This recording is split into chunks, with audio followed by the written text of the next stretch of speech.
Hi there, good morning, everybody. Welcome here to the Prog Monster. My name is Murph. I am the host of this show.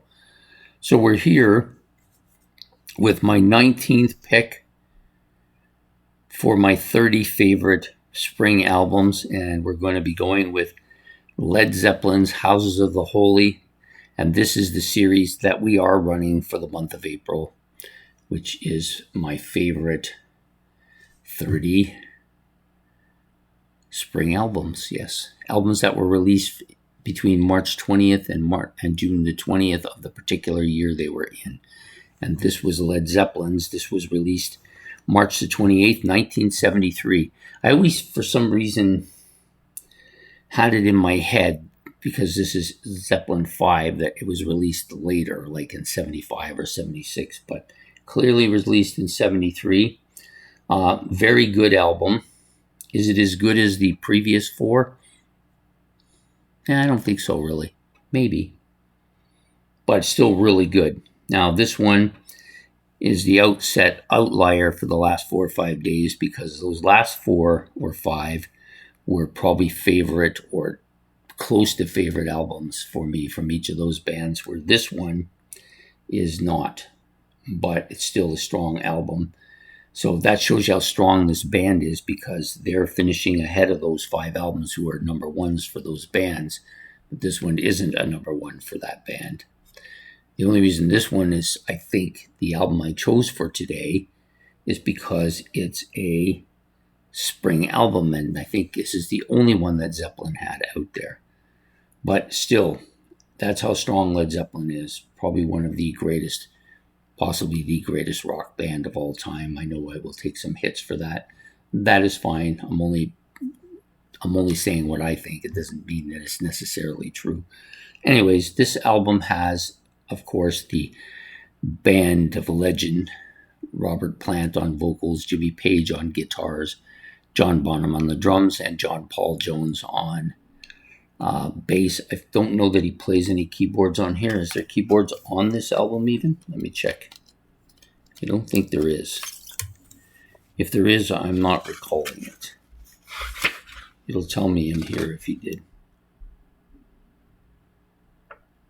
Yeah, he does play some mellotron on this album, on the Rain song, and probably plays something on some of the other songs too. But so, anyways, you'll notice this big sticker here in the middle of it, because when this came out, basically this is naked children crawling up a rock cliff. It kind of reminds me of H.G. Wells' Time Machine, and I think that's what it's trying to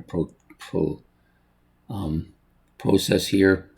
I could be wrong, but that's what I feel like what it's doing. And so, of course, people took great offense to naked children on the cover of an album, so they covered it up with this sticker as best they could.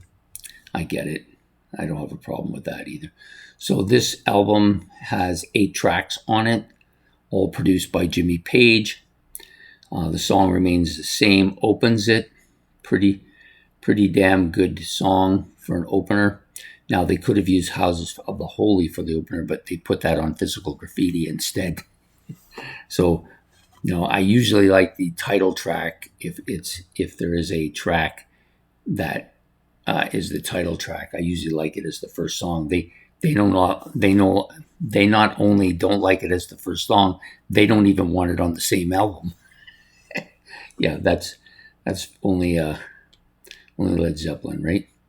Rain song is good. Over the Hills and Far Away is okay. The Crunge is a really good song. Definitely one of their better tracks here. I think the backside of the album has a little bit more what I would call songs that are really kind of offset, not really something typical of them. Dancing Days, which is really good, but it's kind of a different song for them. Do You Maker definitely has that little bit of that maybe reggae sound to it. No Quarter's really good. And The Ocean, which is kind of the big hit on the album, along with Song Remains the Same, bookend the album to make this a fantastic album. Maybe not as good as some of the other Led Zeppelin albums, but good enough to be here number 19. And that's my choice for today. please hit the like and subscribe. If you want to add anything to what I've said, you can do that. Or if you want to talk about this album, Houses of the Holy or Led Zeppelin, you can do that. Or if you want to challenge anything I said, you can do that as well. Or you can just pick your own album for today. That would be fine with me as well. So anyways, I hope to see you all for another episode tomorrow. Take care. Have yourself a good evening and a good night, and goodbye here from the Prog Monster.